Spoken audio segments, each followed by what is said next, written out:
The desert burned under a sky the color of dried blood.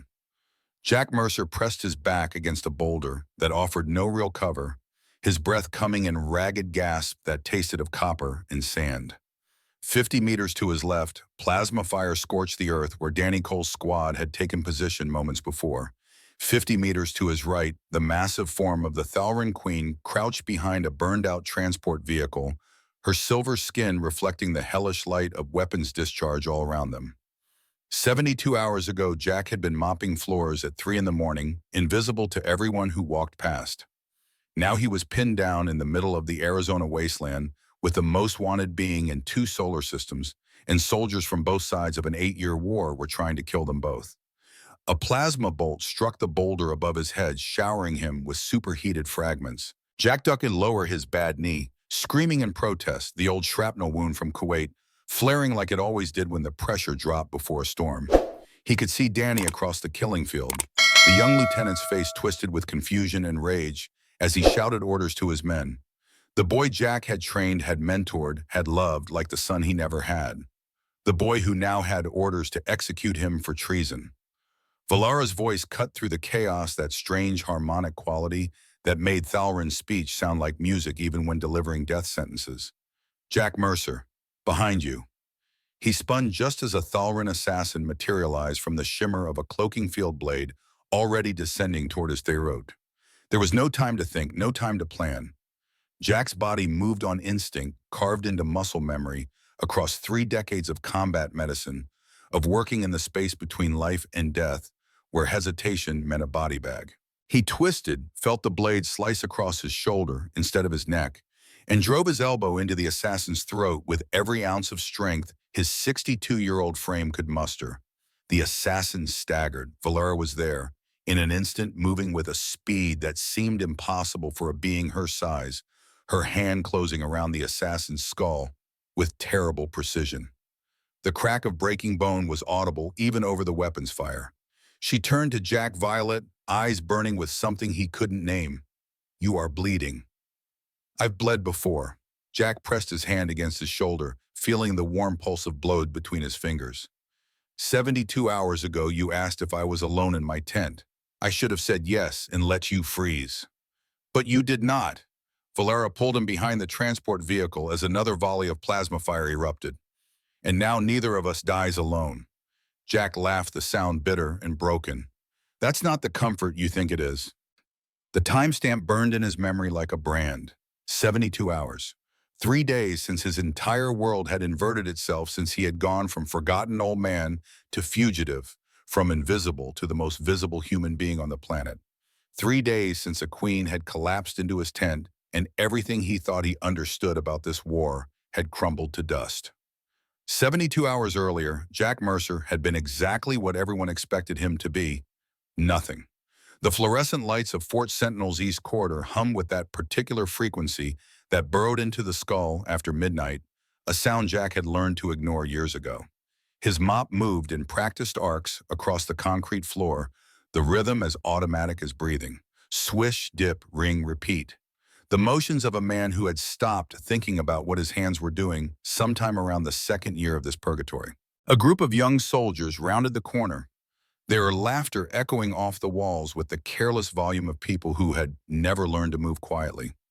Jack stepped aside, positioning himself against the wall, making himself small, invisible. It was a skill he had perfected. The tallest of them, a corporal with shoulders like a linebacker and the swagger of someone who had never seen real combat, walked directly into Jack's mop bucket. Water sloshed across the floor, across the corporal's boots, across 30 minutes of work. "Watch it, old man." The corporal didn't break stride, didn't look back, didn't register Jack as anything worth acknowledging. His companions laughed. One of them muttered something about retirement homes and adult diapers. The words faded as they disappeared around the next corner, leaving Jack alone with the spreading puddle and the silence that followed. He stared at the water for a long moment. In another life, in another version of himself, he might have felt anger, might have straightened his spine and reminded that boy that he had been saving lives while that corporal's father was still in elementary school, might have shown them the medals he kept in a box under his bunk, The commendations, the letters from soldiers whose intestines he had held inside their bodies while helicopters screamed overhead. But that was another Jack Mercer. That Jack had died 5 years ago, the day they stripped his rank and handed him a mop. He bent down slowly, carefully, his knee protesting every degree of flexion, and began soaking up the water with a rag that had seen better decades. The fluorescent lights hummed their tuneless song. Somewhere in the distance, a door slammed shut. This was his life now. This was what he had earned.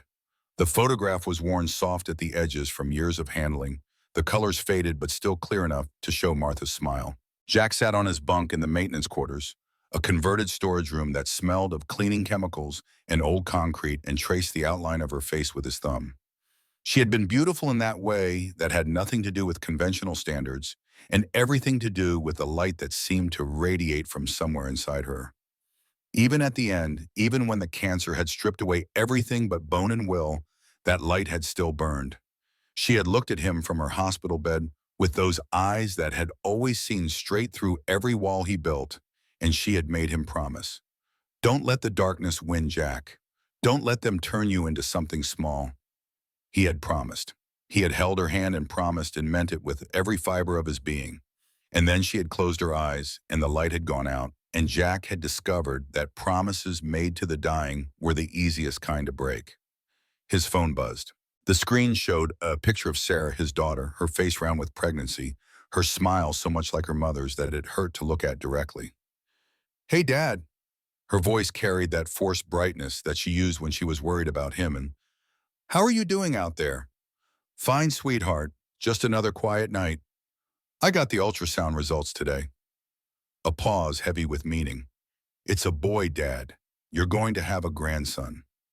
Something shifted in Jack's chest, some tectonic plate of emotion that he had thought permanently frozen. A grandson.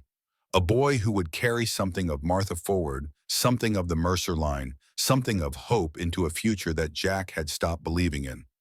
"That's wonderful, Sarah. That's really wonderful." "Dad, I need you to come home."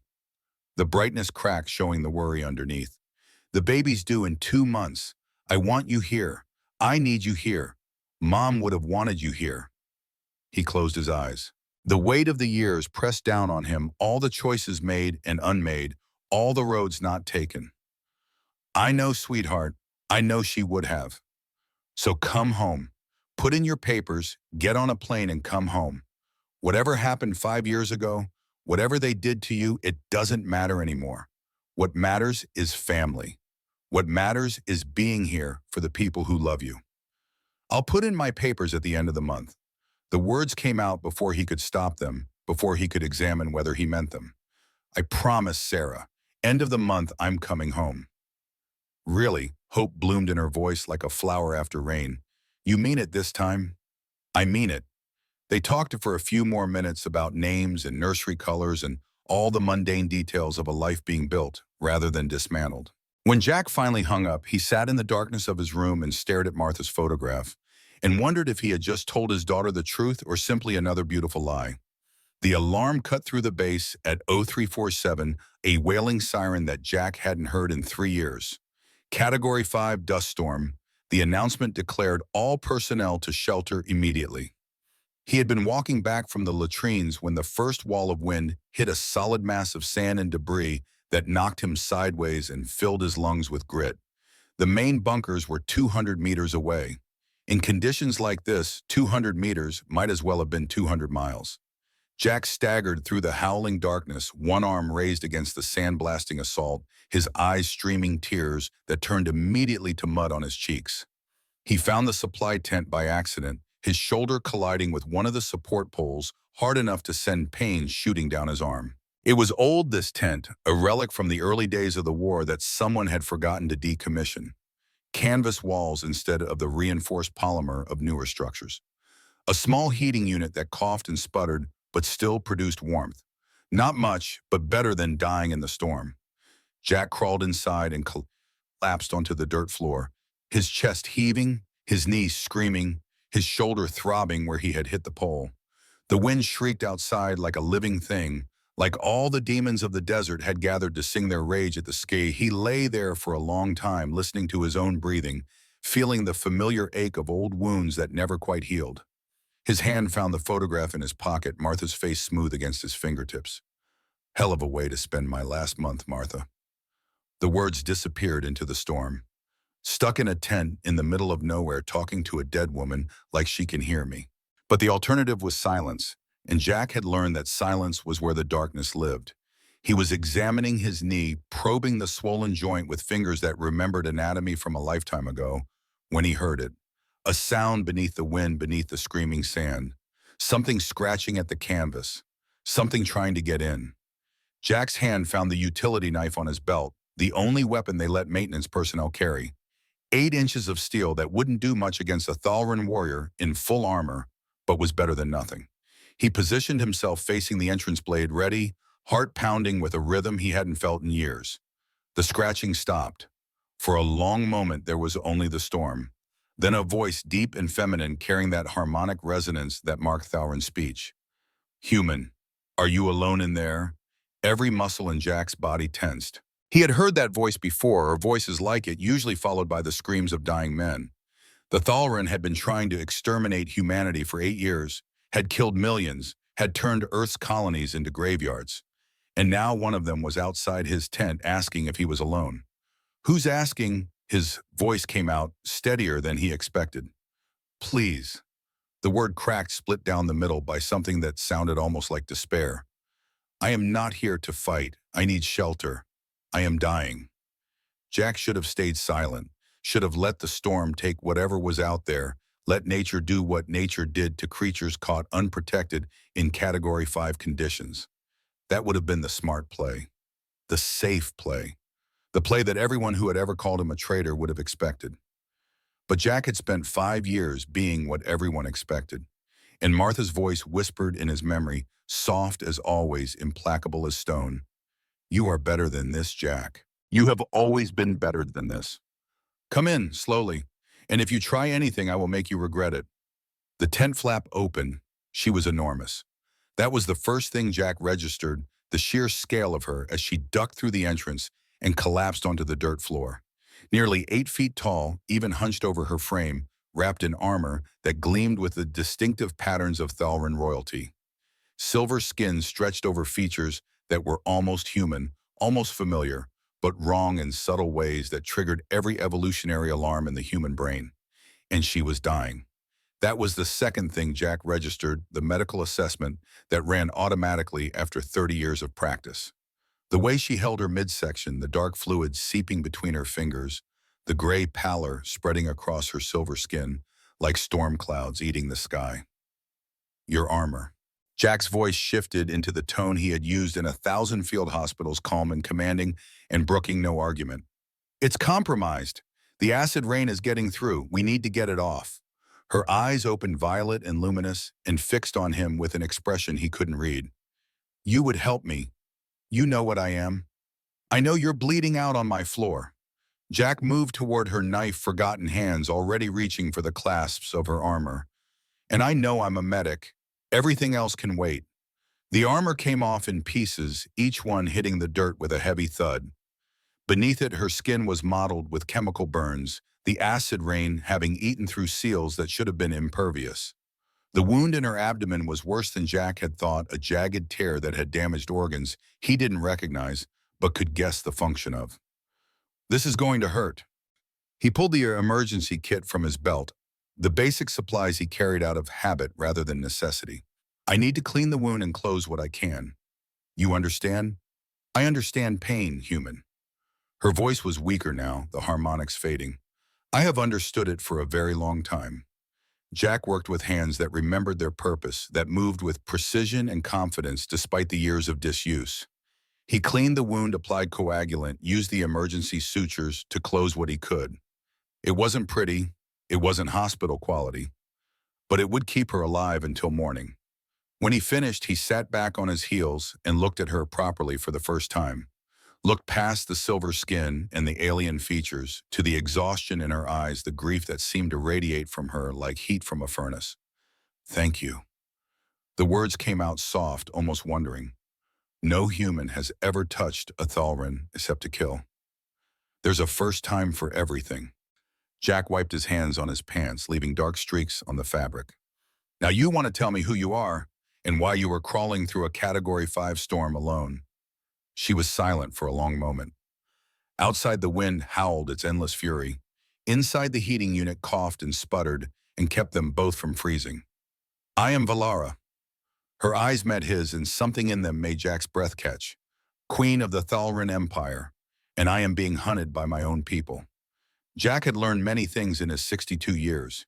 He had learned that gut wounds were survivable if you got to them fast enough. He had learned that men who seemed invincible could die from a 2-centimeter piece of shrapnel in the wrong place.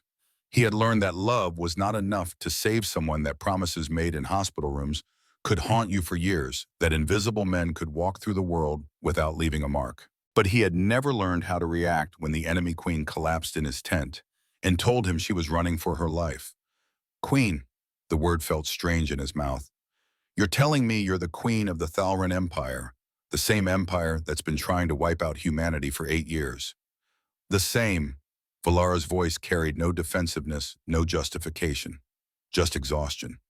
And I am here because there are those in my empire who believe 8 years is not enough, who believe humanity should be exterminated completely, and they have decided that I am the obstacle to that goal. Vorath. Jack had heard the name in intelligence briefings back when he was still someone who received intelligence briefings. General Vorath, the hardliner. He prefers Supreme Commander now. A bitter smile crossed her alien features. He staged his coup 3 days ago, killed my personal guard, killed everyone loyal to me. I escaped only because my son taught me the value of knowing passages that do not appear on any map. Your son? Jack remembered the words she had spoken outside the crack in her voice when she had begged for shelter. You have a son? The smile disappeared. In its place came something raw, something wounded, something that transcended the boundaries between species and touched the universal language of grief. I had a son, KL. He died 2 years ago. Valara's eyes closed. He was murdered by a Vorath's agents because he dared to speak publicly of peace, because he believed that this war could end with something other than genocide. The words hit Jack like a physical blow. A mother who had lost her son, a leader who had lost everything, a queen who had crawled through a killing storm to find shelter in the tent of her enemy. I'm sorry. The words were inadequate, but they were all he had. I know what it's like to lose someone, to watch them die and not be able to stop it. Valara opened her eyes and looked at him with an expression that might have been surprise. You speak of loss like someone who has tasted it. My wife, 4 years ago. Jack touched the photograph in his pocket, Martha's face smooth against his fingers. Cancer. I watched her fight for 3 years, and then I watched her stop fighting, and there wasn't a damn thing I could do about it. The silence between them shifted, became something different. Not comfortable exactly, but shared. The silence of two people who had walked through the valley of the shadow and emerged on the other side changed in ways that could never be undone. Your wife. Valara's voice was soft. Did she know how much you loved her? I hope so. Jack's throat tightened. I hope she knew. I wasn't always good at saying it, wasn't always good at being there, but I hope she knew. I think she knew. Valara shifted, winced at the movement, settled into a position that seemed marginally less painful. The ones we love always know, even when we cannot find the words. The storm raged outside, sand scouring the canvas walls, wind shrieking like the voices of the dead. Inside, a human and a Thalran sat in silence, bound by losses that spoke the same language in any tongue. You should rest. Jack pulled the emergency blanket from his kit and draped it over her massive form. Your body needs time to heal. And you, Valara's eyes were already closing, exhaustion claiming in her. What will you do, human? Turn me and collect whatever reward they offer for the enemy queen. Jack thought about it. Thought about walking into Colonel Morrison's office with this prize, about the looks on their faces when they realized that the old man they had discarded had just delivered the single most valuable prisoner in the history of the war. Thought about vindication, about redemption, about proving to everyone who had ever dismissed him that he was still worth something. And then he thought about Martha, about the light in her eyes when she looked at him, about the promise he had made to never let the darkness win. I'm going to sit here and make sure you don't die in your sleep.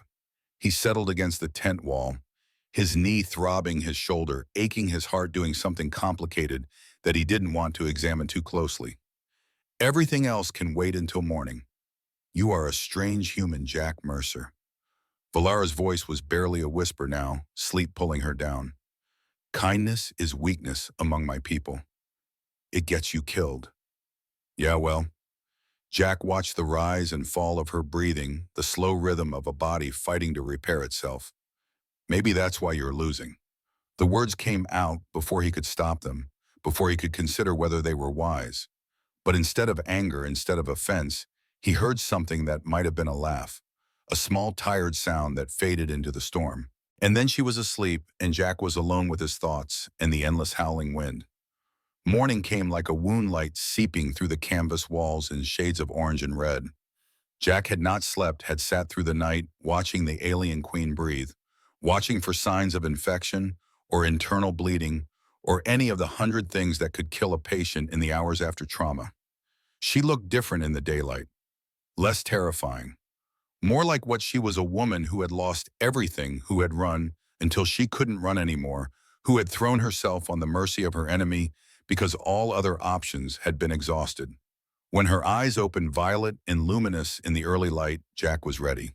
How are you feeling? Like I was shot poisoned by acid rain and slept on a dirt floor. Valara pushed herself into a sitting position, wincing at the movement. Which is accurate, so I suppose I am feeling exactly as expected. Can you walk? If I must. She looked at him with those strange eyes, that expression he still couldn't read. Why? Jack stood his joints, protesting his body, reminding him that 62 was not 32, not even close. Because in about 2 hours, someone is going to notice I didn't make it to the main bunker last night. They'll come looking, and when they find the Queen of the Thalran Empire in my tent, things are going to get complicated very fast. You could turn me in. Valara's voice was neutral, testing. Claim you captured me. They would call you a hero. Probably. Jack opened the tent flap and looked out at the desert, the sand still settling from the storm, the sky an impossible blue after the night's fury. But you said something last night about Vorath, about his plans. I need you to tell me everything. Valara was silent for a long moment. When she spoke, her voice carried a weight that pressed against Jack's chest. General Vorath believes that humanity cannot be negotiated with, cannot be reasoned with, can only be exterminated. She stood slowly, carefully, towering over Jack in a way that should have been threatening but somehow wasn't. He has developed a weapon. We call it the Black Dust, a biological agent that attacks the cellular structure of carbon-based life. It kills everything it touches within hours, and it spreads. How far? Atmospheric dispersion, global coverage in 30 days. Valara's eyes met his. Vorath plans to deploy it from his flagship in orbit. In 72 hours, he will murder every living thing on this planet. Jack felt the world tilt beneath his feet. 8 billion people.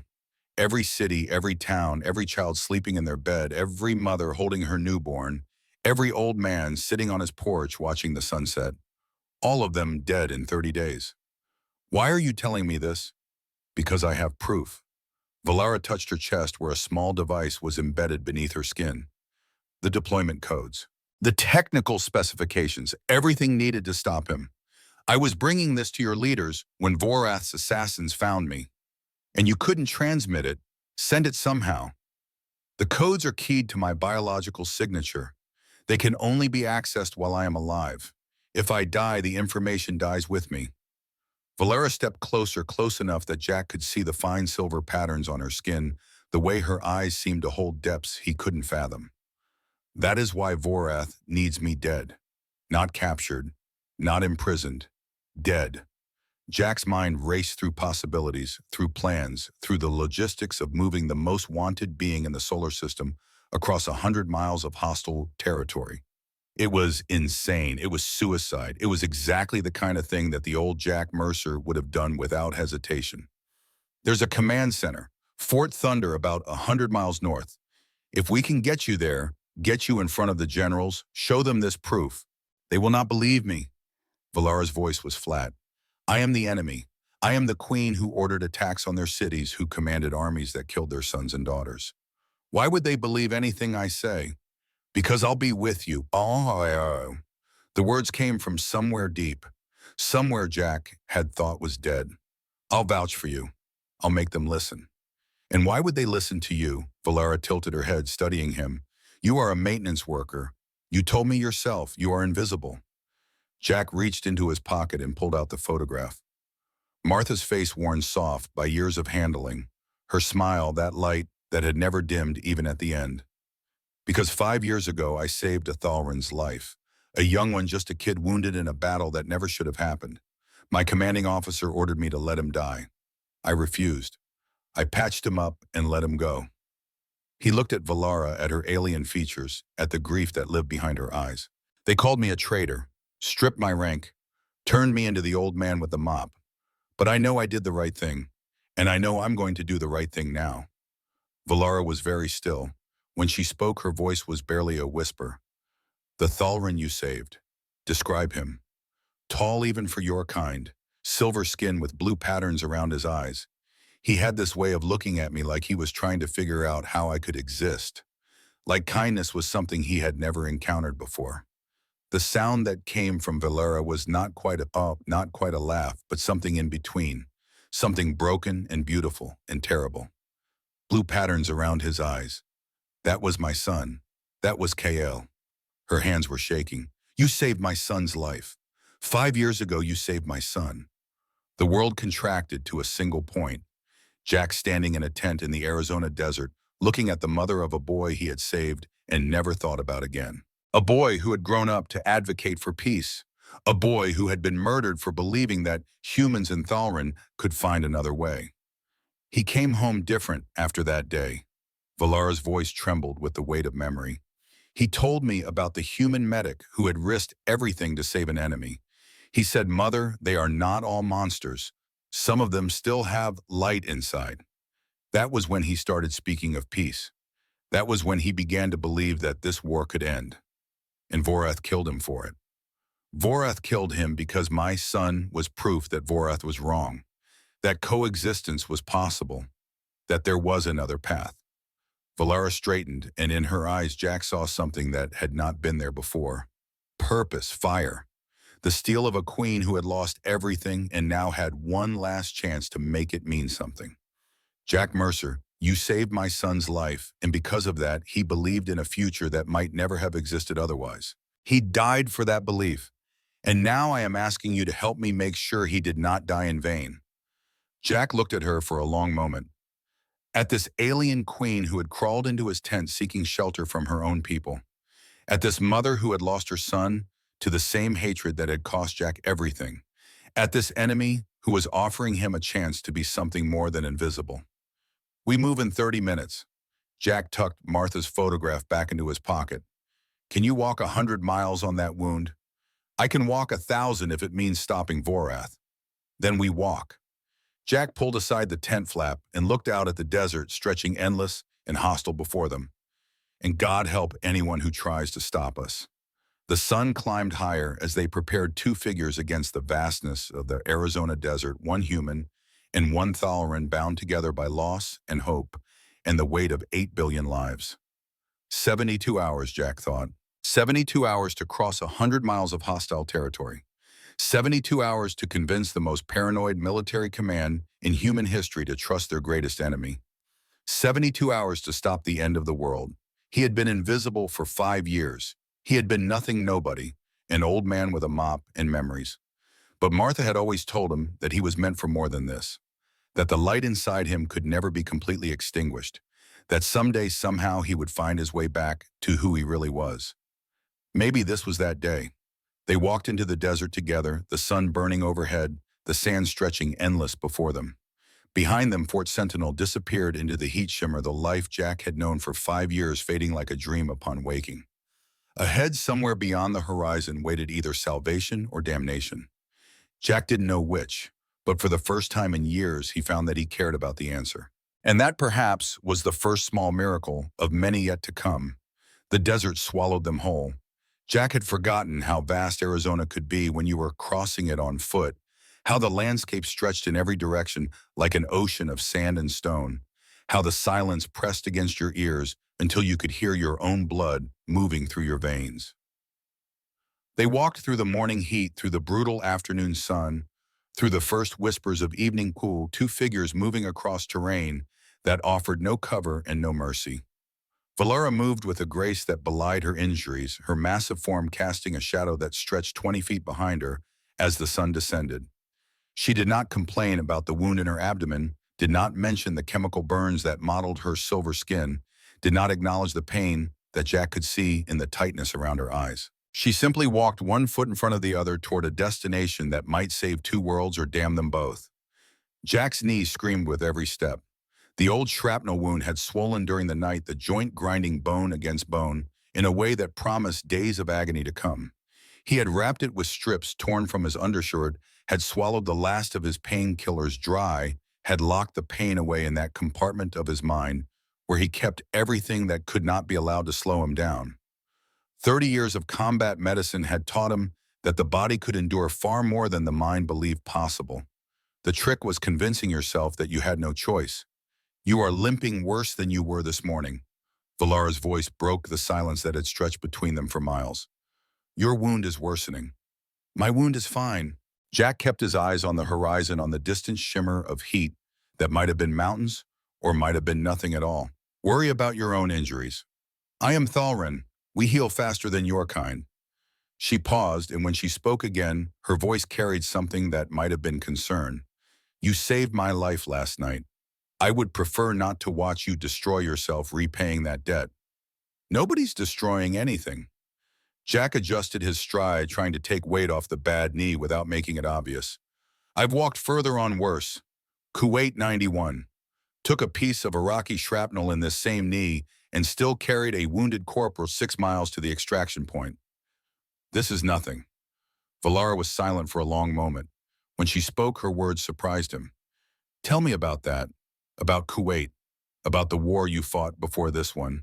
Jack glanced at her, at this alien queen walking beside him through the desert, asking about ancient history as if they were old friends sharing stories over drinks. The absurdity of it struck him, and he felt something that might have been a laugh trying to escape his chest. Why do you want to know?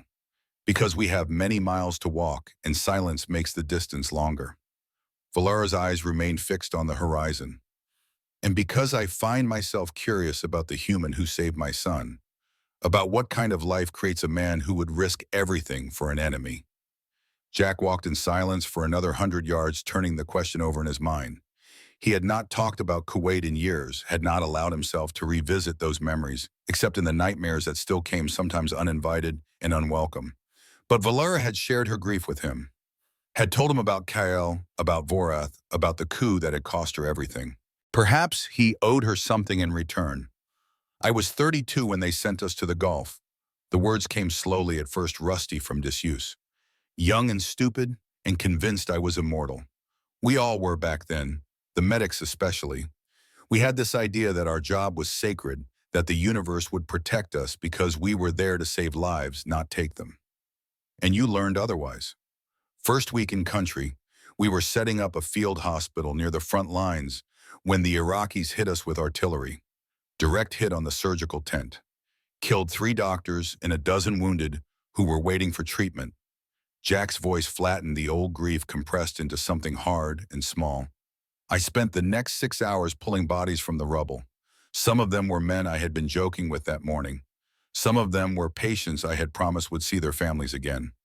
Valara said nothing, but she moved closer, her shadow merging with his as they walked. After that, I stopped believing in sacred. Jack's eyes found the horizon again, the endless expanse of nothing that stretched before them. Started believing in skill, in preparation, in doing the job right because that was the only thing that mattered. You can't control the artillery, you can't control the enemy, but you can control your hands. You can control your training. You can make sure that when someone's life is in your hands, you give them the best possible chance. And my son, Valara's voice was soft, when his life was in your hands.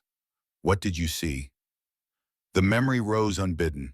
A battlefield at dawn, smoke still rising from burning vehicles, the screams of the wounded fading as one by one they either received help or stopped needing it.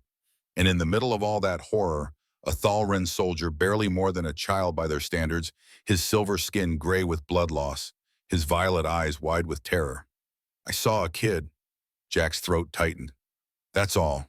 Not an enemy, not a Thalren, not a target.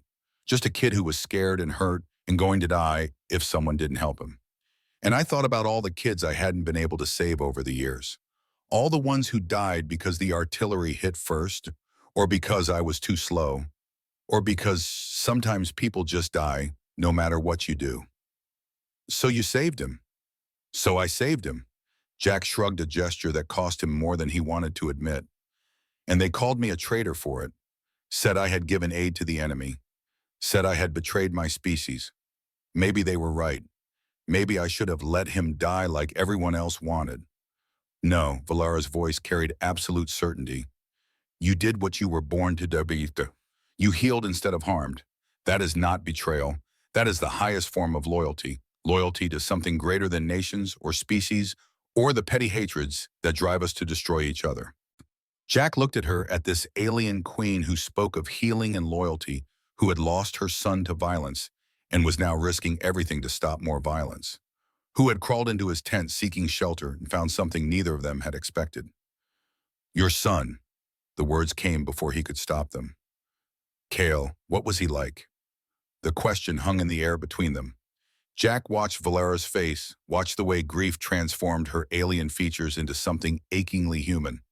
He was stubborn. A ghost of a smile crossed her lips. From the moment he was born, he refused to do anything the easy way. When he was young, his tutors would tell him that something was impossible, and he would spend weeks proving them wrong just to see the looks on their faces. Sounds like someone I knew. Jack thought of Sarah, of his daughter, who had inherited Martha's stubbornness along with her smile. My daughter was the same way. Still is.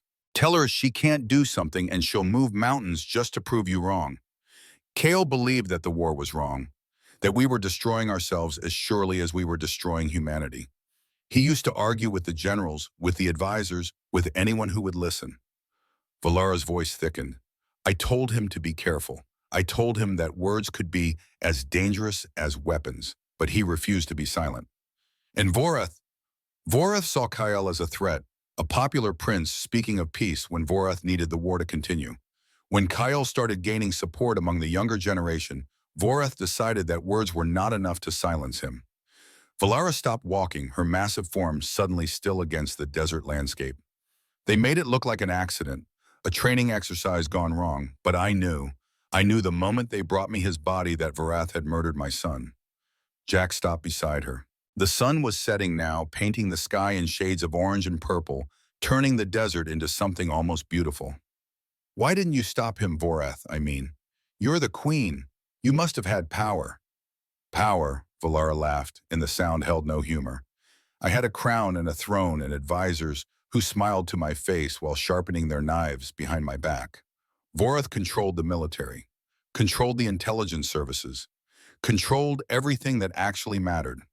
By the time I realized how far his influence had spread, it was too late. I was queen in name, only a figurehead signing orders I had no choice but to approve. So you ran. So I ran. Valara turned to look at him, her violet eyes catching the dying light.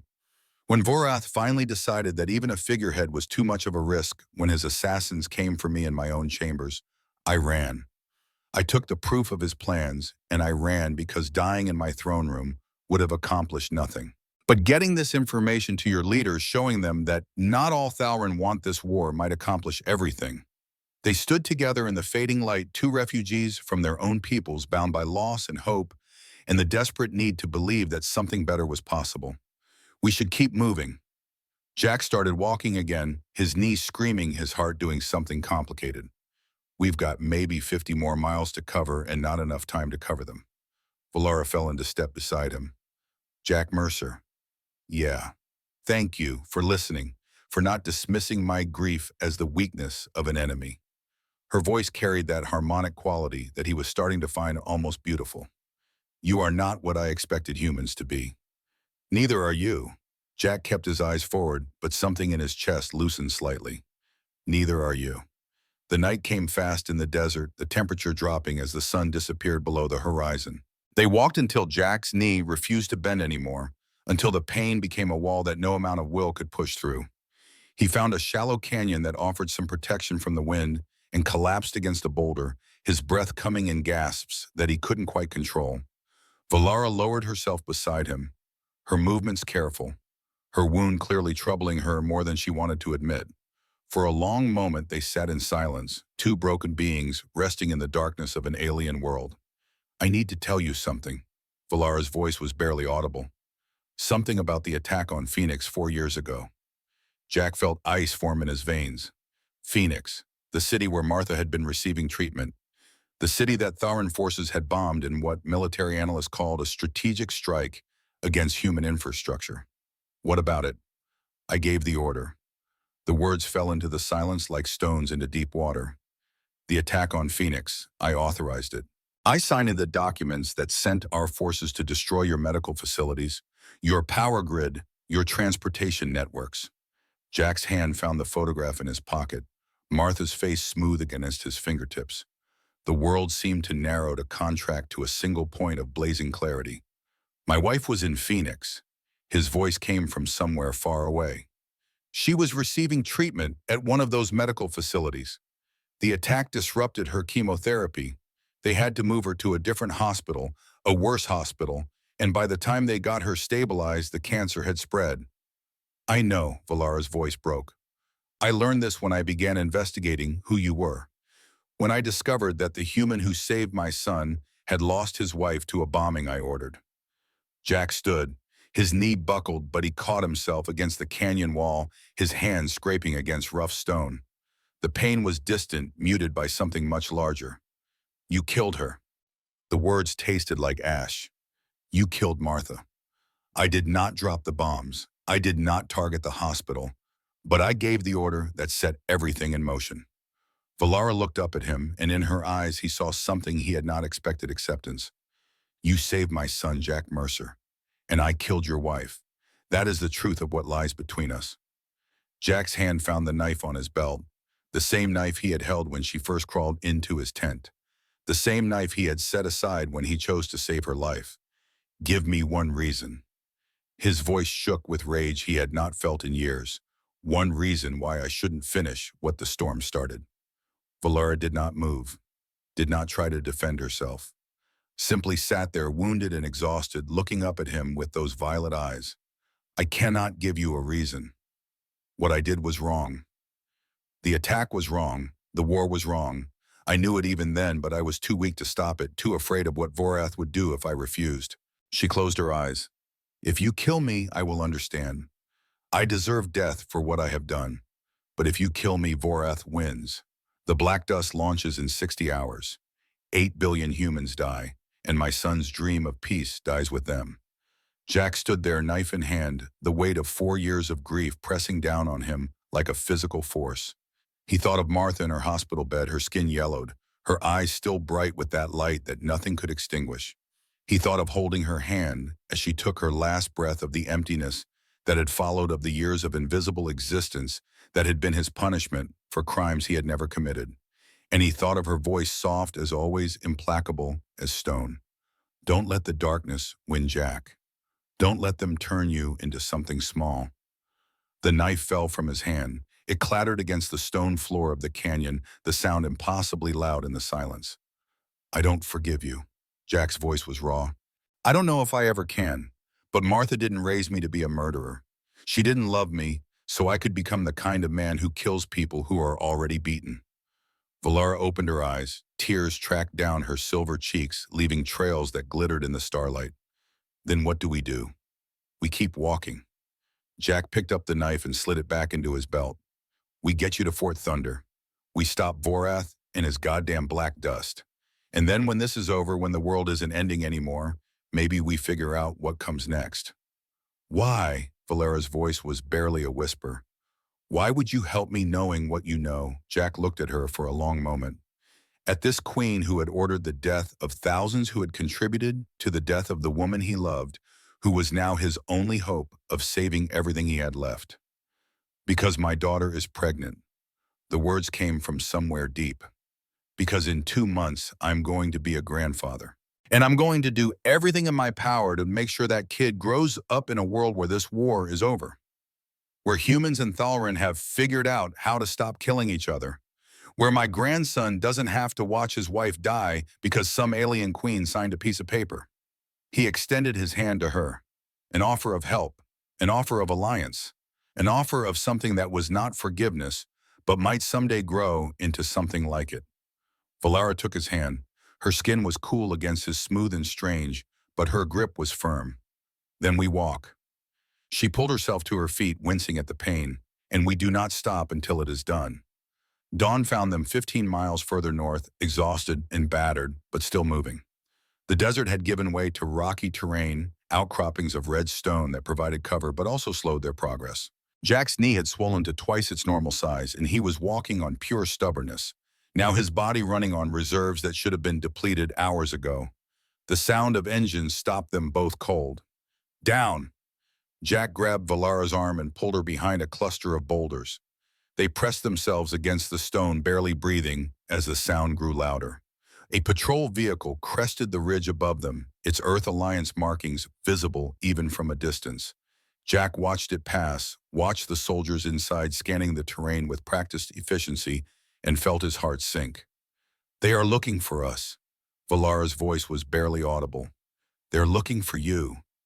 Jack peered around the boulder, tracking the vehicle's path. Question is, how did they know where to look? The answer came an hour later when they stumbled across the first of the bodies.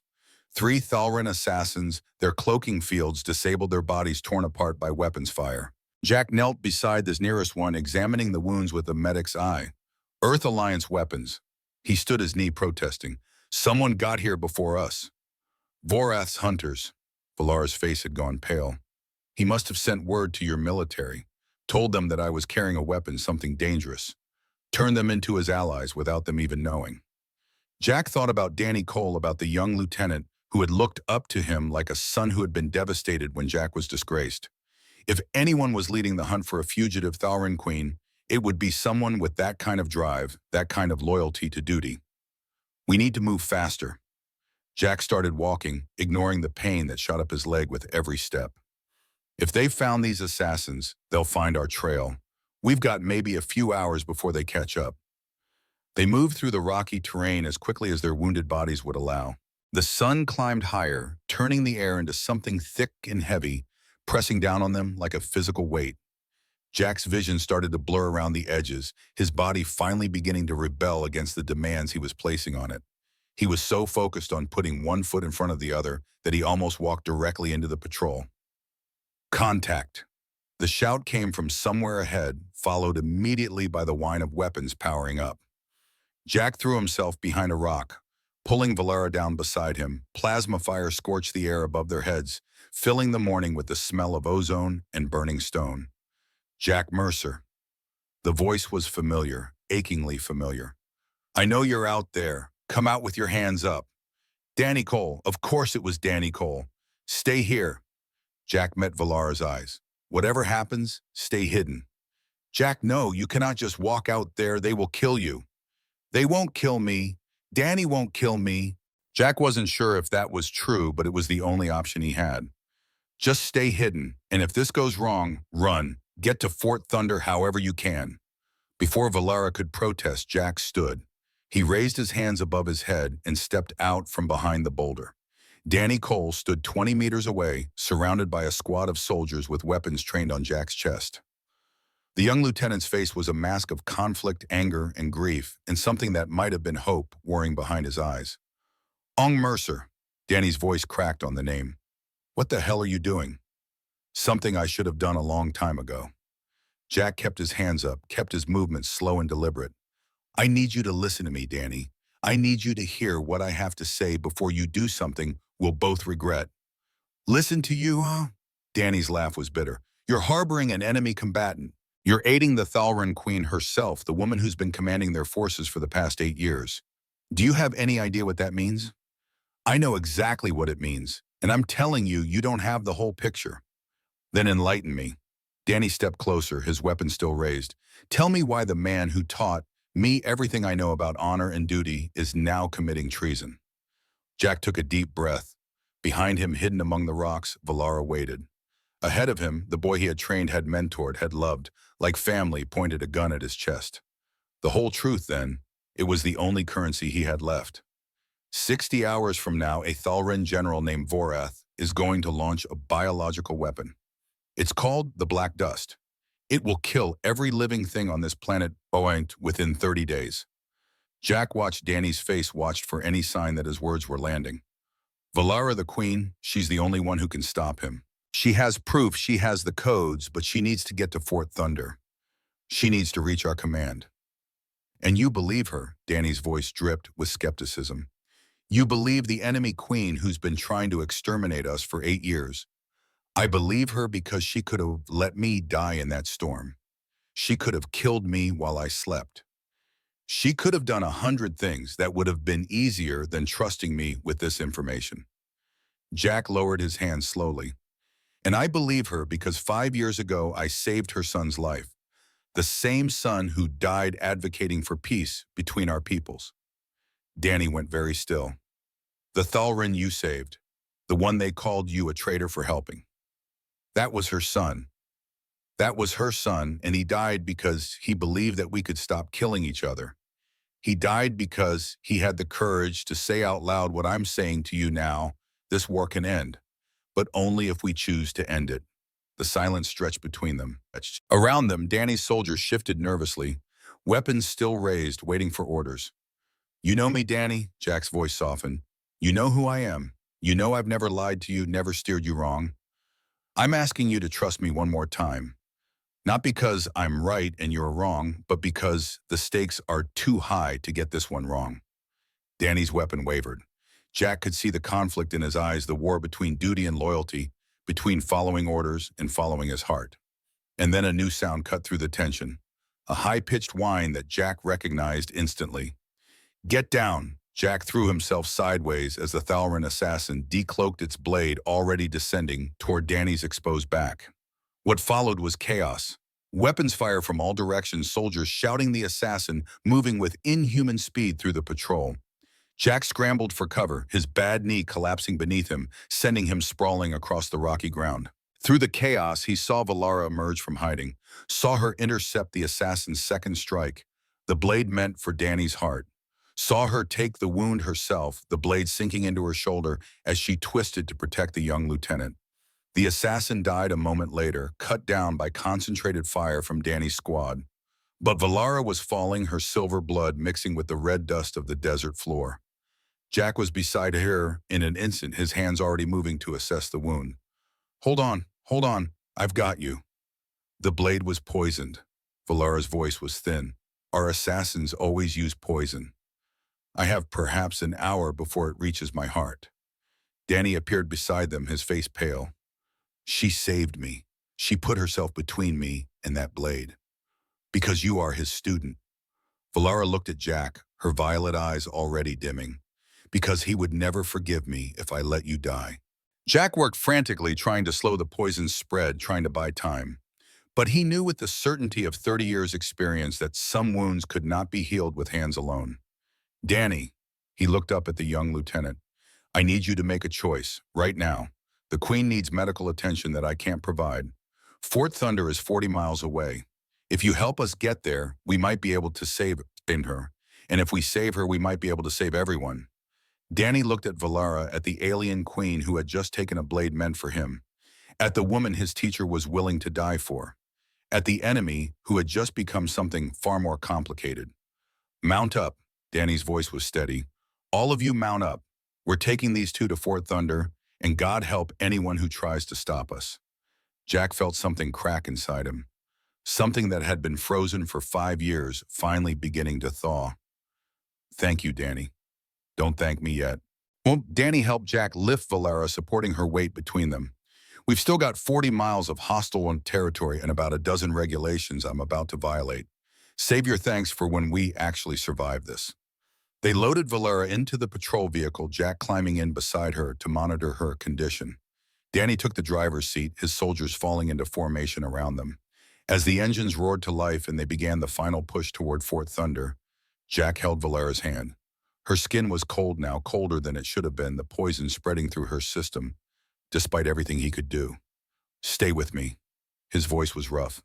We're almost there. Just stay with me. Jack. Her voice was barely a whisper. If I do not survive this, the codes, they are keyed to my neural patterns. When I die, they will transmit automatically to any Thalrin receiver within range. You're not going to die. But if I do, her grip tightened on his hand. Tell your leaders what I told you. About Vorath, about the black dust, about Kael's dream. Her eyes found as violet and luminous, even as the light faded from them. Tell them that some of us wanted peace, that some of us died for it. You'll tell them yourself. Jack adjusted his grip on her hand, as if holding on tightly enough could keep death at bay. You hear me? You'll tell them yourself. The vehicle raced across the desert, carrying its impossible cargo toward an uncertain future. Behind them, the sun rose higher, marking the passage of time that none of them could afford to waste. 58 hours until the black dust launched, 40 miles to Fort Thunder, and somewhere in the space between the fate of two worlds hanging by a thread. Fort Thunder rose from the desert like a monument to human defiance, all steel and concrete, and weapons arrays pointed at the sky. The vehicle screeched to a halt at the outer checkpoint, guards rushing forward with weapons drawn. In the back seat, Valara's breathing had become shallow, her silver skin mottled with gray patches where the poison spread through her system. Jack pressed 2 fingers against her neck, counting the pulse that was far too slow. 48 hours. That was how long they had been running.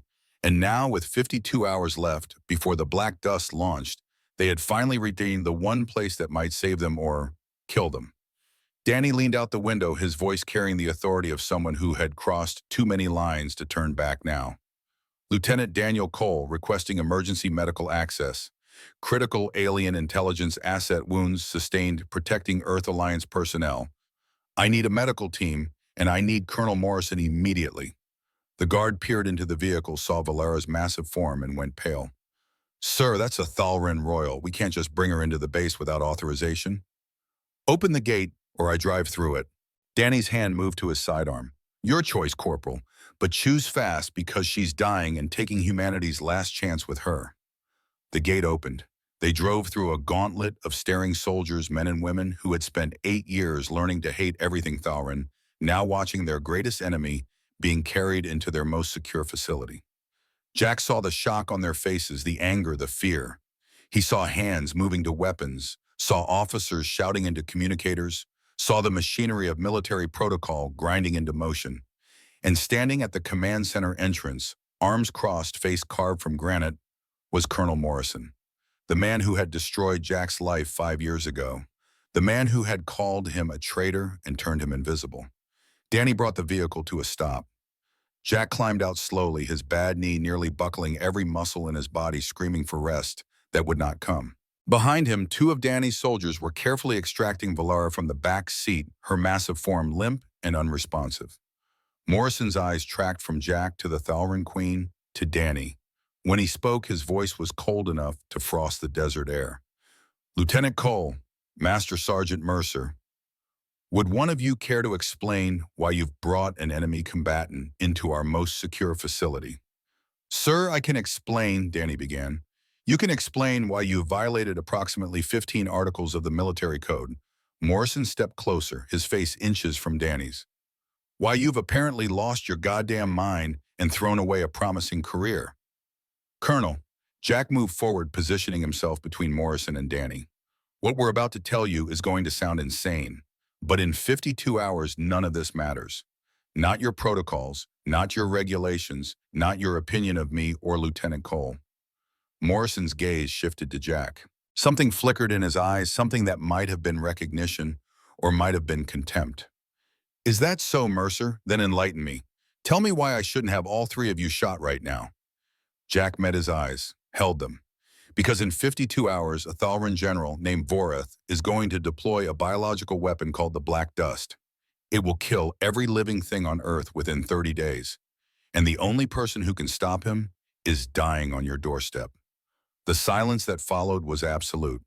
Around them, the crowd of soldiers and officers grew larger, more people gathering to witness this impossible confrontation. Jack could see General Harrison pushing through the crowd, the overall commander of Earth's forces, a man whose word could end this with a single order. Morrison's jaw worked. That's your story. The enemy queen is suddenly our savior, and I'm supposed to just take your word for it. Not my word, her proof. Jack gestured to Velara now being lowered onto a stretcher by the medical team that had finally arrived. She's carrying the deployment codes, technical specifications, everything you need to verify what I'm telling you. But she needs medical attention first. Without it, she dies. And when she dies, the proof might die with her. Sir, Danny stepped forward, his voice steady despite the stakes. I was prepared to execute both of them 2 hours ago, but then one of Vorath's assassins attacked my squad, and the queen put herself between me and a poisoned blade. She took that hit for me without hesitation. That's not an enemy, sir. That's someone trying to stop this war. Morrison stared at them both.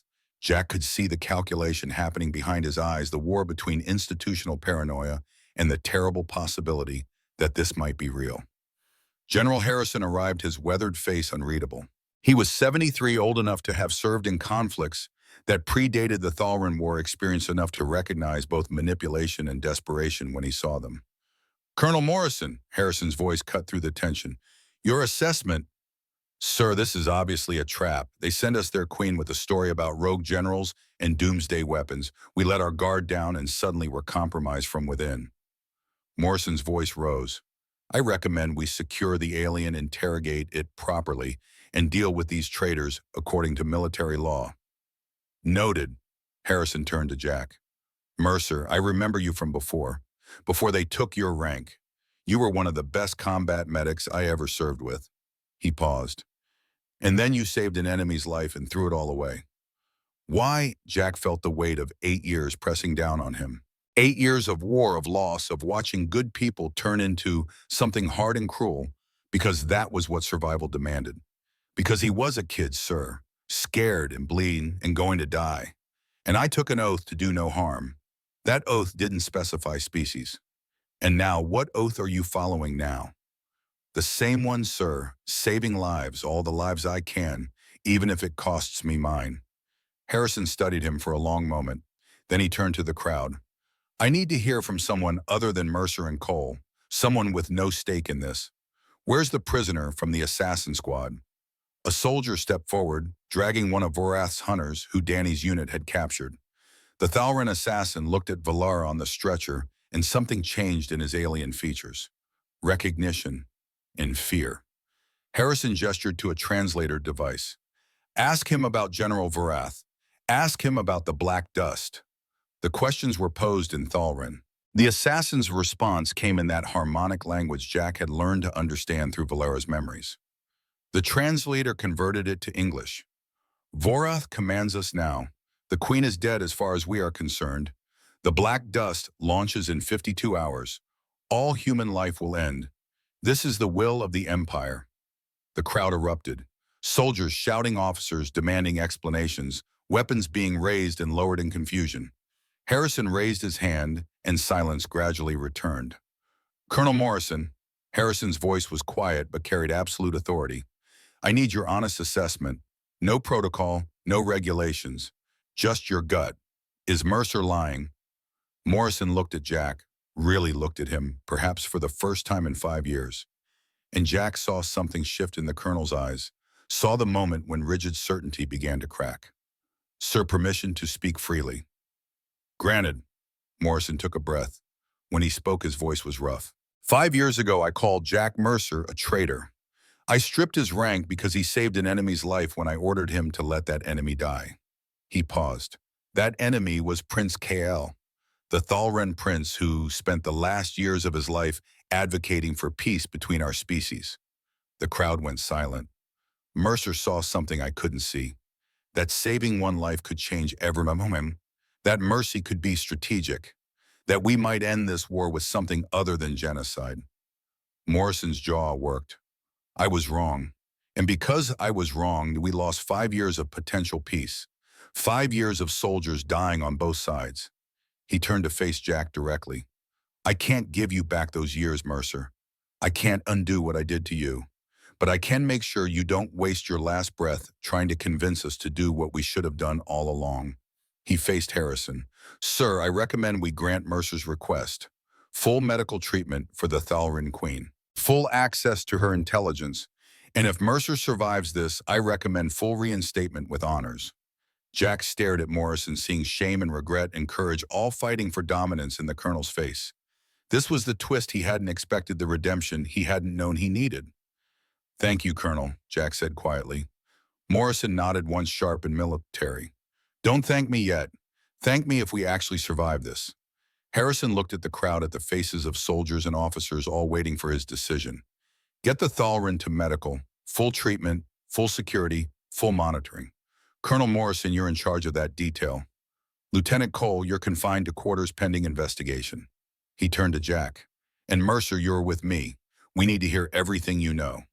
The medical bay at Fort Thunder was state-of-the-art, but Dr. Chen looked frustrated as she worked on Valera's massive form.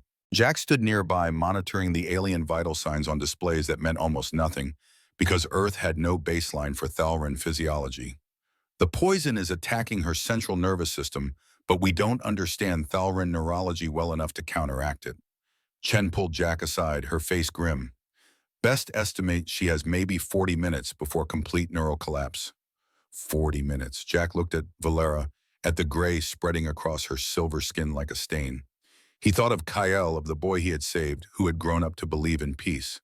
Of Martha, who had always told him that some battles were worth dying for. "There's another option." Jack's voice was steady. "The Queen told me before we arrived. The deployment codes are keyed to her neural signature, but they can be transferred." Chen's eyes widened. "Transferred how?" "Neural contact. Skin to skin. If she dies while in contact with a compatible neural pattern, the information transfers automatically." Jack met her gaze. "I'm compatible. When I worked on Kale 5 years ago, I was exposed to Thalrin neural fields. It created pathways in my brain." "Jack, that could kill you or drive you insane. We have no idea what downloading an alien consciousness might do to a human mind." "We don't have a choice." Jack moved to Valera's side, took her hand. Her skin was colder than it should have been. "Valera, can you hear me?" Her eyes opened violet and dim. "Jack, still trying to save me?" "Always. The doctors say you have less than an hour. We need to do the transfer. Can you do it?" "Yes, but Jack, you must understand. You will experience everything I am. My memories, my grief, my guilt for 8 years of war. All of it will pour into you at once with no filter." Her grip tightened weakly. "It will be the worst pain you have ever experienced." Jack thought of Martha dying in his arms, of the emptiness that had followed, of 5 years of being invisible, of being nothing. "I've survived pain before. I'll survive this." General Harrison entered the medical bay, Morrison close behind. "Mercer, if this transfer is some kind of Thalrin mind control, if you're about to become compromised, I need to know now." "Sir, if I'm wrong about this, you have my permission to put me down." Jack positioned himself so Valera could reach his temple. "But I'm not wrong. She's telling the truth, and this is the only way." Valera's hand rose trembling until her fingers pressed against Jack's temple. He felt it immediately, that strange sensation that was neither heat nor electricity, but something alien and profound. "Jack Mercer," Valera's voice was fading. "You gave my son hope when no one else would. You showed him that humans could be more than monsters, and that hope became both his death and my redemption." Her eyes began to close. "Tell your daughter that her father saved 2 worlds. Tell her it was worth everything." The monitors flatlined.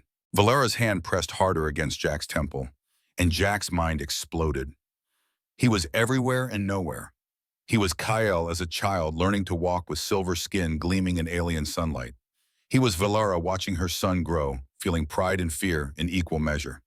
He was the moment when Kale came home after Jack saved him, when the prince looked at his mother and said, "They are not all monsters, mother. Some of them still have light inside."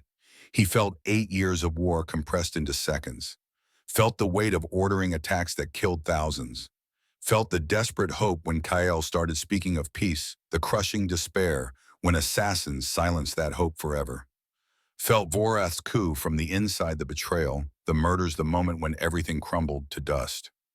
Numbers flooded his consciousness: orbital coordinates, frequency codes, biological markers, shutdown protocols.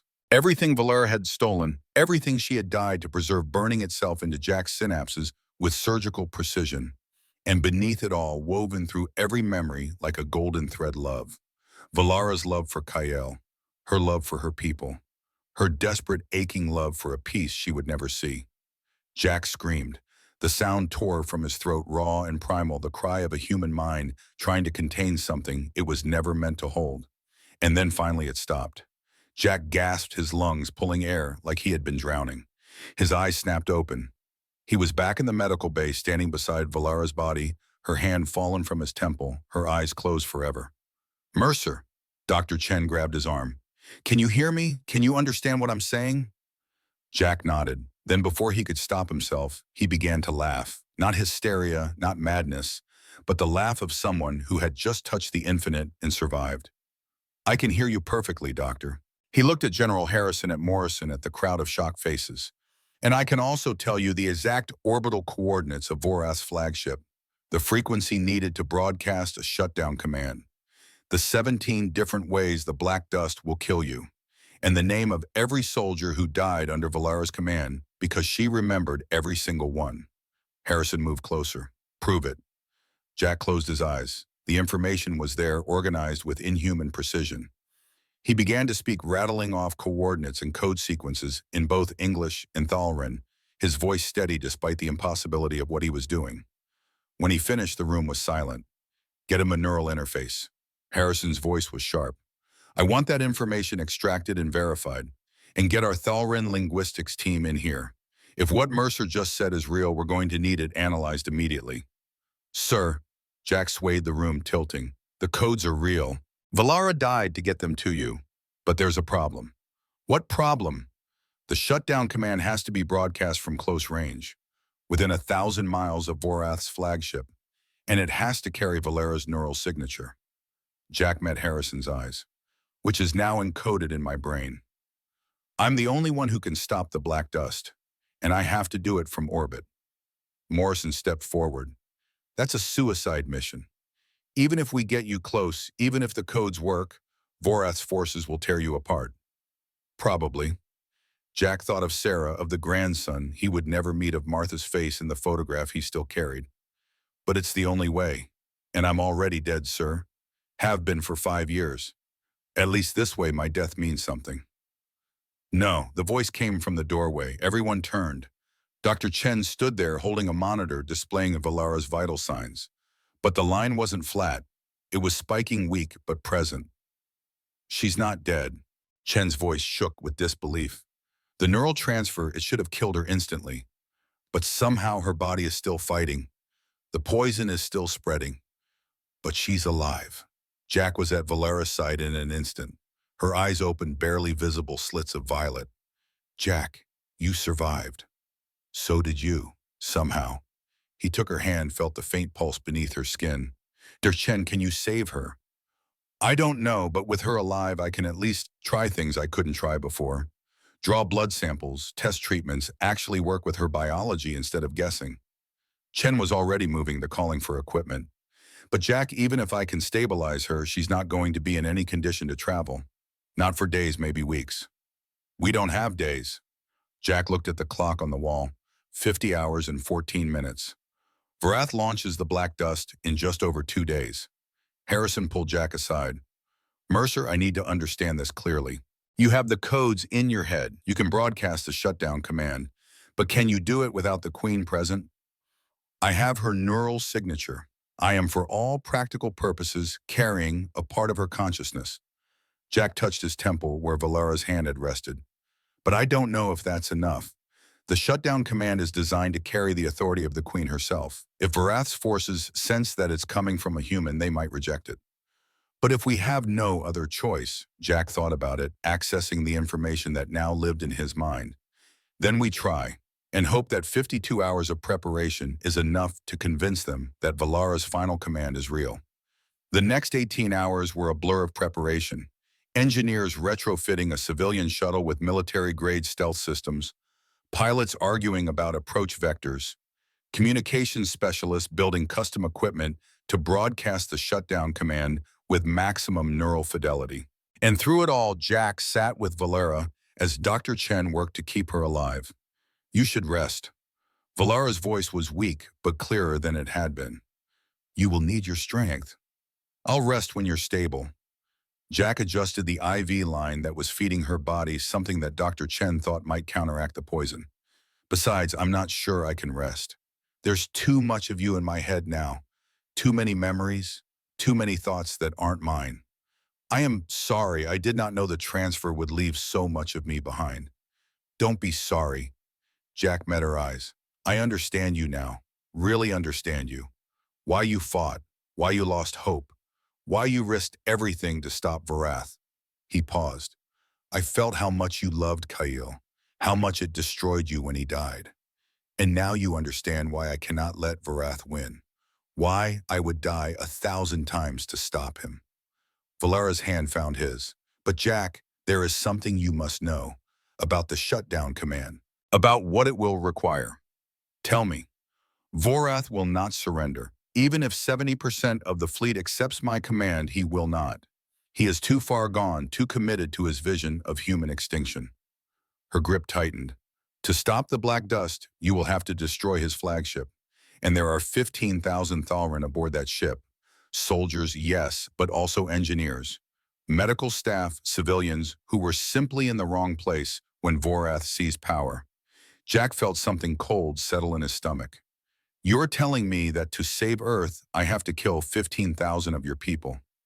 I am telling you that I would bear that burden if I could, that I would give the order myself and carry that guilt to whatever afterlife awaits me. Tears tracked down her silver cheeks. But I cannot. I will not survive to reach orbit. So I am asking you to do what I cannot, to kill my people so that yours may live. That's not a choice, that's a nightmare. Yes. But it is the nightmare that Varath created when he decided that genocide was acceptable. And now we must all live with the consequences. Jack sat in silence, feeling the weight of 15,000 lives pressing down on him. 15,000 beings who had families, who had hopes, who were guilty of nothing except following the wrong leader. If I survive this, he said quietly, I don't know how I'll live with what I've done. Then I will teach you. Valera's voice strengthened slightly. Because I will survive this. Dr. Chen believes she has found a treatment that might work. And when you return from orbit, when you have saved both our peoples, I will help you carry the burden of what you had to do. That's assuming I come back. You will come back because you promised your daughter you would see your grandson. And Jack Mercer does not break promises to the people he loves. The shuttle launched 32 hours before the black dust deployment. Jack sat in the cramped passenger bay, feeling the vibration of engines pushing them out of Earth's atmosphere.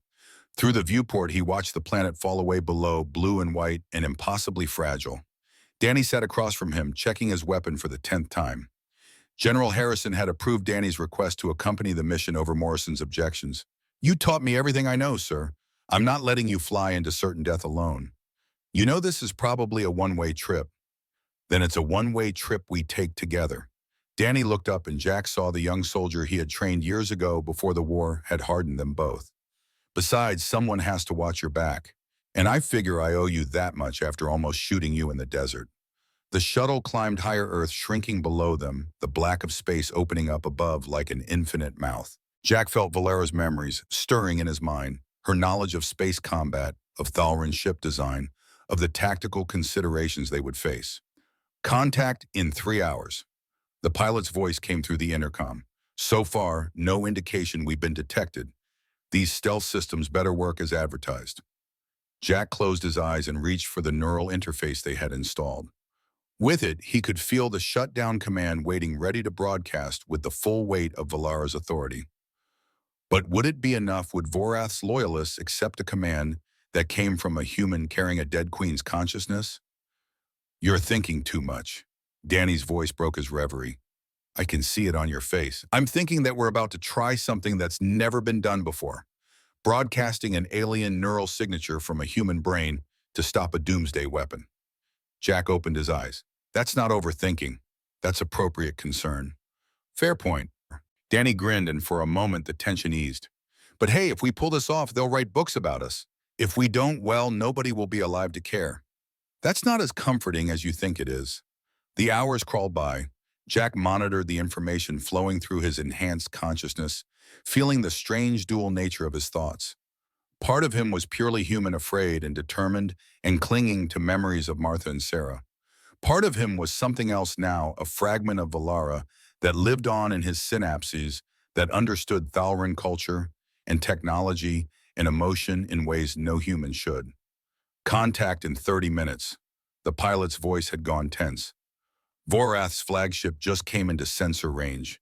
She's a monster, guys. Bigger than anything I've ever seen.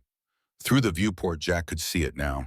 The Thalran flagship hanging in orbit above Earth like a sword of Damocles. Its hull was covered in weapons arrays capable of leveling continents. Somewhere inside that ship, Vorath sat on his stolen throne preparing to commit the greatest act of genocide in history. Jack felt Valera's memories stir.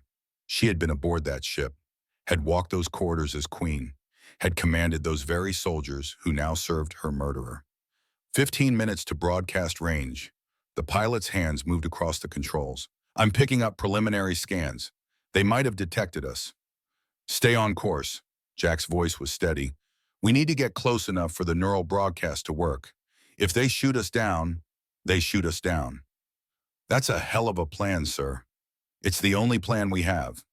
The flagship grew larger in the viewport, filling their view with alien technology and terrible purpose. Jack could feel the Thalran minds aboard that ship now, thousands of consciousnesses flickering at the edge of his enhanced awareness. They were afraid, uncertain, following Vorath because they didn't know what else to do. 10 minutes. They've definitely detected us. Weapons powering up. Not yet. Jack watched the distance counter tick down. We need to be closer. Sir, they're going to fire. Let them. Plasma bolts lit up the space around them, the shuttle's automated defenses barely keeping ahead of the barrage. Alarms screamed. The hull shuddered under near misses. Danny was thrown against his restraints, his weapon clattering to the floor. 5 minutes. We're not going to make it. Yes, we are. Jack's fingers moved over the neural interface. Danny, whatever happens, tell Sarah I loved her.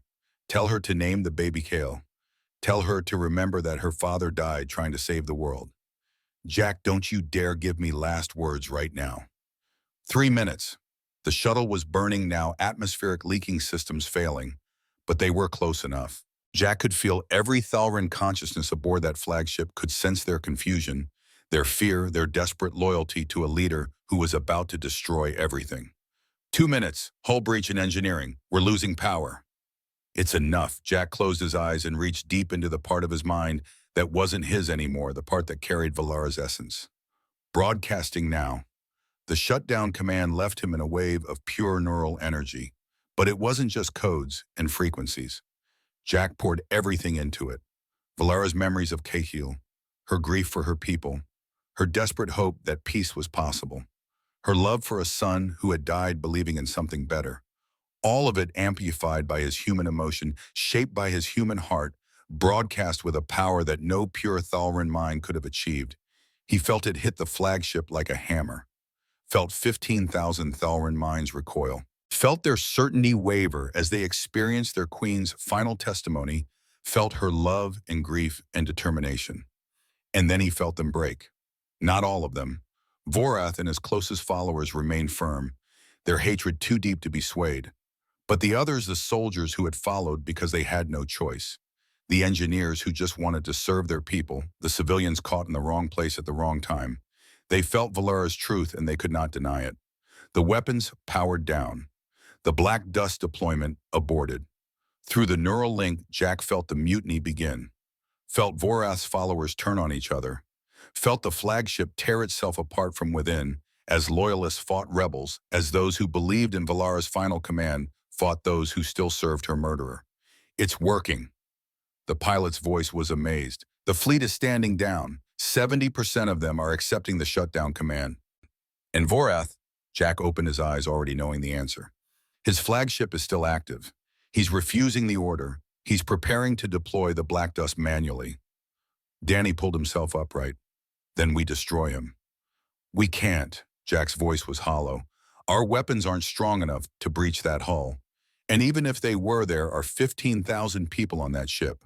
15,000 Thalarin who don't deserve to die because they followed the wrong leader. So what do we do? Jack reached for the neural interface again. This time he didn't broadcast to the flagship. He broadcast to the 70% of the fleet that had accepted Valera's command. He showed them what Varath was about to do, showed them that their general was preparing to deploy a weapon that would kill not just humans, but the Thalaran forces in Earth's atmosphere. Showed them that Varath's hatred had consumed even his will to preserve their own people. And he asked them to do what Valera would have done. The response came in seconds. 3 Thalaran warships broke formation, moving to intercept Vorath's flagship, their weapons powered up, targeting their own command ship. "No," Jack whispered. "Please, no." But Valara's people had made their choice. They fired. The flagship's shields collapsed under the combined assault. Secondary explosions rippled across its hull, and then in a flash of light that seemed to freeze time itself, the great ship tore apart, taking Varath and 15,000 Thalaran souls with it. Jack felt every death through the neural link, felt every consciousness wink out like stars disappearing at dawn, felt their fear, their regret, their final desperate thoughts for the families they would never see again. He doubled over, vomiting his mind, trying to reject what it had just experienced. Danny caught him, held him, kept him from floating away in the zero gravity of their dying shuttle. "It's done." Jack's voice was broken. "It's over. The black dust is destroyed. Earth is safe. And I just killed 15,000 people." "You saved 8 billion. Danny's voice was fierce. "You saved the entire human race. That's what history will remember." "History can go to hell." Jack closed his eyes, feeling the weight of 15,000 deaths pressing down on his soul. "I know what I did. I know what I am now. And no amount of justification will ever make that weight lighter." The shuttle limped back to Earth on failing systems, trailing debris and atmosphere. Jack sat in silence the entire journey, staring at nothing, feeling the ghosts of 15,000 Thalaran haunting the corners of his enhanced mind. When they finally landed at Fort Thunder 24 hours after launching, Jack could barely walk. Dr. Chen and Morrison were waiting along with General Harrison and what looked like half the base. "You did it." Harrison's voice carried awe. "The Thalaran fleet has withdrawn to the outer system. They're requesting peace negotiations." "Mercer, you stopped the war." "I stopped the black dust." Jack's voice was flat. "The war will stop itself now that both sides remember what the cost is." "Sir, you need medical attention." Dr. Chen moved to examine him. "The neural link, carrying that much data, it's damaged your—" "I'm fine." Jack pushed past her, heading toward the medical bay. "Where's Valera?" "Mercer, you need to rest. You've been through—" "Where is she?" Morrison stepped forward. "She's stable. Dr. Chen's treatment worked. But Mercer, you can't see her yet. There are protocols, security measures." Jack turned on him, and something in his eyes made Morrison step back. "Colonel, I just killed 15,000 of her people to save ours. I just carried out an execution that will haunt me for the rest of my life. And I did it because she asked me to. Because she trusted me to do what had to be done." His voice broke. "So I don't give a damn about protocols. I need to see her. I need to tell her what I did. I need to know if she can live with what we've become." Morrison looked at Harrison. The general nodded once. "Take him to her." Valera was awake when Jack entered the medical bay. She looked stronger, the gray patches fading from her silver skin, her violet eyes clear and focused. When she saw him, something in her expression shifted. "You did it. You stopped Vorath." "I destroyed his flagship." Jack sank into a chair beside her, with bed exhaustion finally claiming him. 3 Thalaran warships fired on their own command ship on my order. 15,000 of your people are dead because of me." "No." Valara's voice was firm. "They are dead because of Vorath, because of his hatred and his refusal to see reason. You gave them every chance to stand down. They made their choice. Does that make it better? Does that make the weight lighter?" "No, it does not." Valera reached out, took his hand. "But you do not carry that weight alone. I asked you to do this. I knew what it would cost. And now I will help you bear it as I promised." Jack looked at their hands, human and Thalaran, joined by shared grief and shared guilt. "How do we live with this?" "The same way anyone lives with the consequences of war." one day at a time, one act of kindness to balance the act of violence, one choice to build instead of destroy. Valera's grip tightened. We live by making sure their deaths meant something, by making sure the peace that follows is worth the price we paid. And if it's not, if we did all this for nothing, then we will have failed them. But I do not believe we will fail. Valera's eyes held his. Because you are Jack Mercer, the man who saved an enemy's life when ordered to let him die, the man who carried a dying queen across 100 miles of desert, the man who held 15,000 deaths in his heart and did not break. I feel pretty broken right now. Then I will help you heal, as you helped me heal. She smiled sad and beautiful. We are bound now, Jack, by neural pathways and shared trauma and the knowledge that we did something terrible so that something better could exist. That bond will not break. Not today. Not ever. Jack closed his eyes, feeling the tears he had been holding back finally escape. And Valara held his hand while he cried, while he mourned, while he let himself feel the full weight of what he had done and what he had become. Outside the medical bay, the war was ending. Peace negotiations were beginning. The future was being built on a foundation of 15,000 deaths and 8 billion lives saved. But inside that room, two beings who had been enemies and become something else entirely simply held each other and grieved together for the price that future had demanded. 3 days later, Jack woke in a proper hospital bed for the first time since the mission. His head still ached with the weight of Valera's memories, but Dr. Chen assured him the neural integration was stabilizing. He would carry part of her consciousness for the rest of his life, but he would survive. The door opened. Sarah rushed in, her pregnant belly preceding her, tears streaming down her face. Dad. Oh God, Dad. He held her as she cried, feeling the baby kick against him through her skin. His grandson, the future he had fought for. The reason it had all been worth it. I'm okay, sweetheart. I'm home. They told me what you did, that you saved the world, that you carried some kind of alien consciousness and broadcast a shutdown command, and she pulled back, looking at him with eyes so like Martha's. Dad, they're saying you're a hero, but you look like you're dying. I'm not dying, just tired. He touched her face.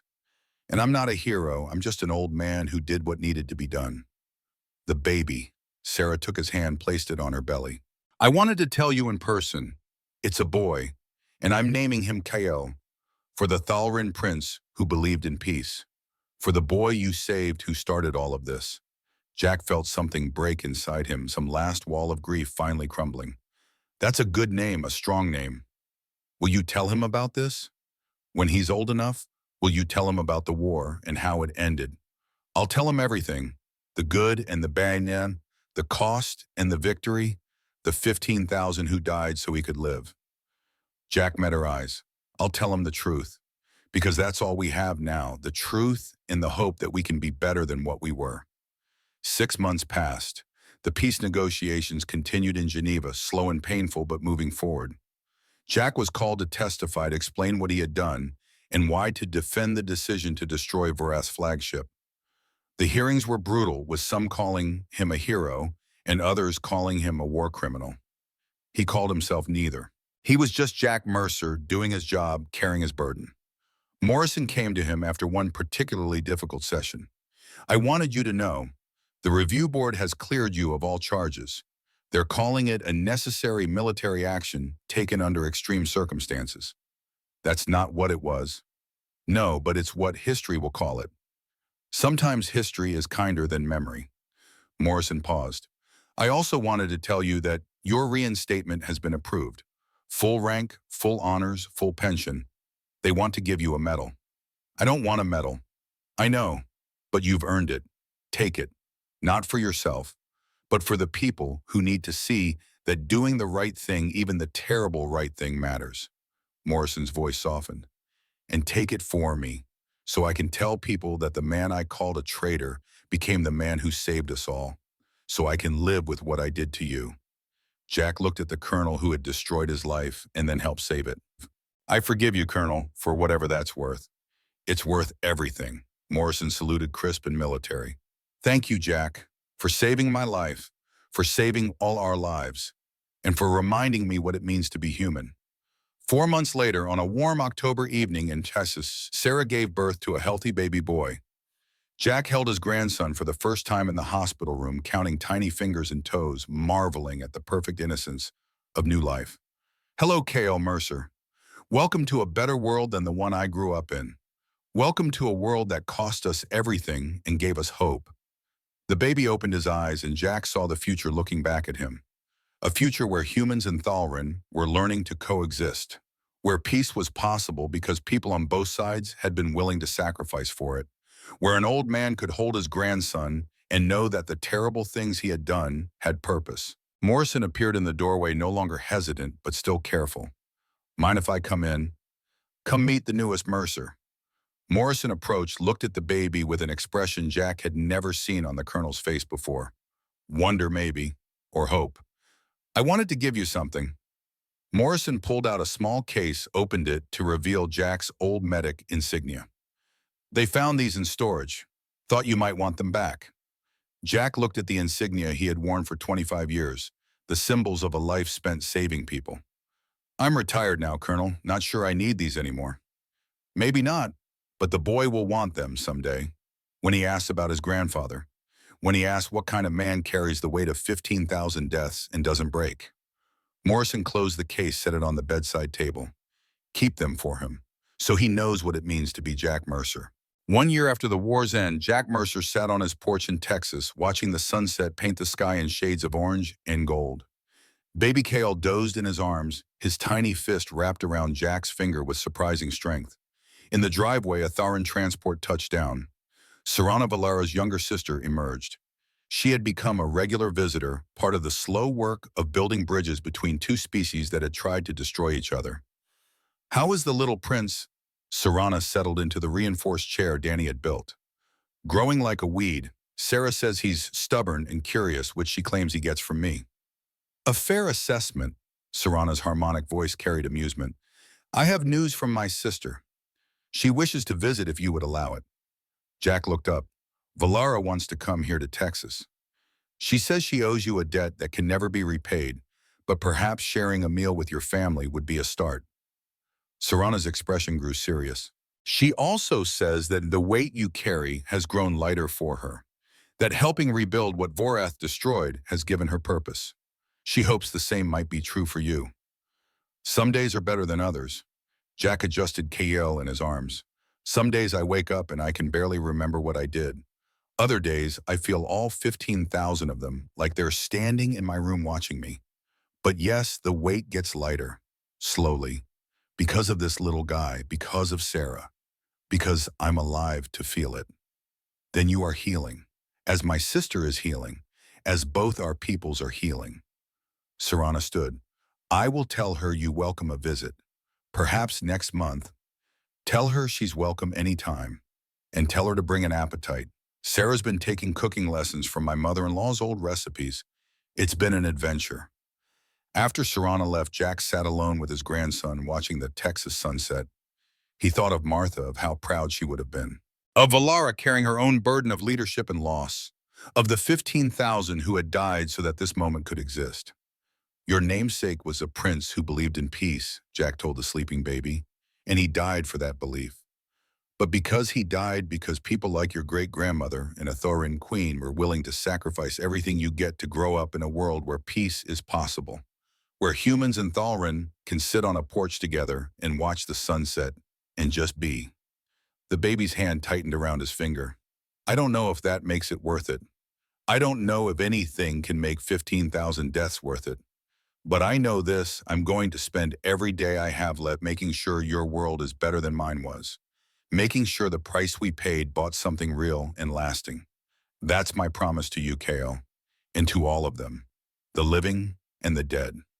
The sun dipped below the horizon, painting the sky in fire. Somewhere above, Thalrin ships and human ships patrolled together, former enemies learning to be allies. Somewhere in Geneva, diplomats argued about treaties and borders and the million small details of turning war into peace. But here on a porch in Texas, an old soldier held his grandson and watched the darkness give way to stars. And for the first time in longer than he could remember, Jack Mercer felt something that might have been peace. The darkness had not won. The light had prevailed. And that in the end was enough.